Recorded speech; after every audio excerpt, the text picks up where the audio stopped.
నీ మీద కీర్తనల్ నిత్యగానము చేసి రమ్యముందింప నారదుడగాను సావధానముగా నీ చరణ పంకజ సేవ సలిపి మెప్పింపంగ శబరిగాను బాల్యమప్పటి నుండి భక్తి నీయందున కలగగా ప్రహ్లాద ఘనుడగాను ఘనముగా నీ మీద గ్రంథముల్ గల్పించి వినుతి సేయను వ్యాసమునిగాను సాధుడను మూర్ఖమతి మనుష్యాధముడను హీనుడను సుమ్మి నీవు నన్నేలుకొనుము భూషణ వికాస శ్రీ ధర్మపుర నివాస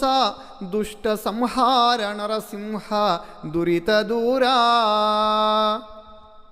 ఆభరణములచే ప్రకాశించువాడా, దుష్టులను సంహరించువాడా, పాపములను దూరము చేయువాడా, ధర్మపురి గ్రామంలో కొలువుదీరిన ఓ నరసింహస్వామి, నీ మీద కీర్తనలు పాడి